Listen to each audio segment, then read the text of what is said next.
বন্ধুরা, আপনারা যে গল্পটি দেখতেছেন এটি হচ্ছে একটি গরু এবং একটি শিয়াল আর একটি মালিকের দুধ বিক্রি নিয়ে সেই জীবনের এক কাহিনী। রসুলপুর জঙ্গল ছিল। সেই জঙ্গলে বাস করত এক কৃষক। সে তার গরুকে অনেক ভালোবাসতো এবং কি তার শিয়ালকেও সে অনেক ভালোবাসতো। মালিক মালিক আপনি যে দুধ খিরাচ্ছেন, আপনি এই গরুর দুধ আমাকে যে দেন, আমি যে প্রতিদিন বিক্রি করে আসি, আমি কি লস করে বিক্রি করি? না না না, তুমি ঠিকই বিক্রি করো, কারণ আমি তো দুধে পানি মিশাই না, সেজন্য দুধ কম হয়। কিন্তু আমার দুধটা অরিজিনাল খাঁটি দুধ হয়। অনেকে তো দুধের মধ্যে অনেক পানি মিশায়, তারা অনেক লাভ করে, কিন্তু আমি কম লাভ করেও মানুষদেরকে অনেক ভালো দুধ খেতে দিতে পেরে আমি নিজেকে অনেক সন্তুষ্টিত এবং কি ভালো মানুষ বলতে পারি। আর আমিও যদি দুধে জল মেশাতাম তাহলে তো আমি নিজেকে নিজেই দায়ী মনে করতাম এবং কি উপরওয়ালা আমার উপর অনেক গুণা লিখতো। হ্যাঁ মালিক, আপনার মতন মালিক হয় না, আপনি অনেক ভালো মালিক, সেজন্যই তো আমি আপনাকে অনেক ভালোবাসি। হ্যাঁ, আমি বোঝা যায় মালিককে ভালোবাসি না। আমি যদি ভালো না বাসতাম তাহলে কি আমি মালিককে প্রতিদিন দুধ দিতাম? হ্যাঁ, তোমরা সবাই তো আমাকে ভালোবাসো, সেজন্যই তো আমি আজও তোমাদেরকে নিয়েই আসি, তা না হলে আমি কি থাকতে পারতাম? আচ্ছা ঠিক আছে মালিক, এখন দুধটা আমাকে দিয়ে দেন, আমি বাজারে গিয়ে বিক্রি করে আসি। আচ্ছা ঠিক আছে, তাহলে তুমি বাজারে গিয়ে বিক্রি করে আসো।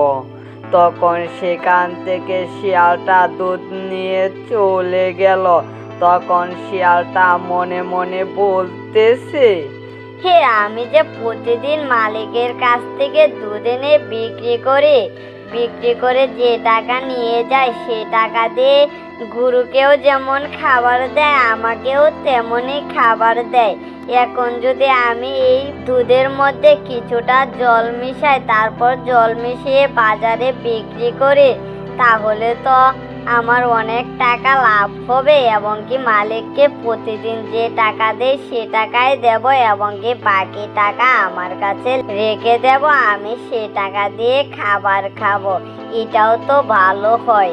তখন সে দুধে পানি মিশাতে শুরু করলো। তখন সেটা একটা বেড়া দেখতে পেল।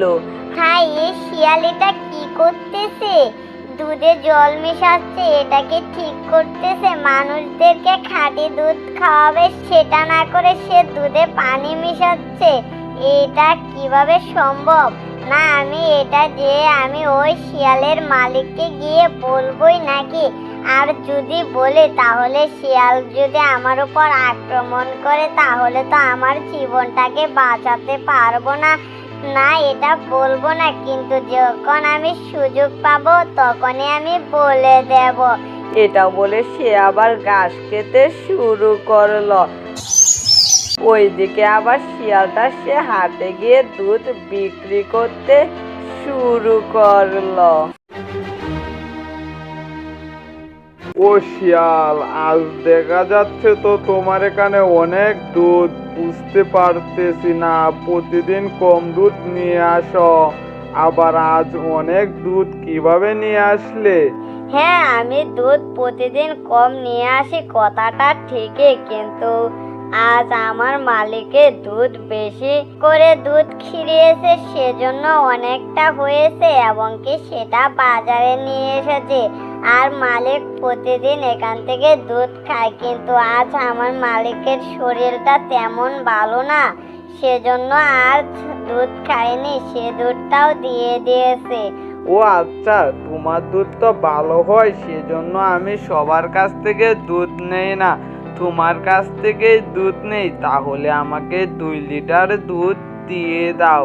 আচ্ছা ঠিক আছে, আপনাকে আমি 2 লিটার দুধ দিচ্ছি। যাচ্ছি। এটা বলে সে দুধ দিতে শুরু করলো। এভাবে একজন একজন করে সবার কাছে সে দুধ বিক্রি করে টাকা দেখে বলতেছে, হা হা হা হা হা। আজ অনেক টাকা কামিয়েছি, সেই টাকা দিয়ে আমি মালিকের টাকা বুঝিয়ে দেব, এবং কি যেটা আমি পানি ঢেলে কামিয়েছি সেই টাকা আমার কাছে রেখে দেব, সেটা দিয়ে আমি অন্য জুগাল কিনে খাবো। এটা বলে সে বাসার দিকে যেতে শুরু করলো। হায়, বুঝতেছি না আজ শিয়াল এত দেরি করতেছে কেন। প্রতিদিন তো চালু করে ফিরে আসে, কিন্তু আজ এত দেরি হচ্ছে কিনা। শিয়ালের কোনো বিপদই হয়েছে নাকি? আমি কি দেখে আসবো? না, আবার যদি শিয়াল বাসায় চলে এসে আমাকে না পায় তাহলে আবার ভাববে আমি তাকে খুঁজতে গিয়েছি। সেজন্য না, যাব না। কিছুক্ষণ অপেক্ষা করে দেখি আবার বাসায় চলে আসে কিনা।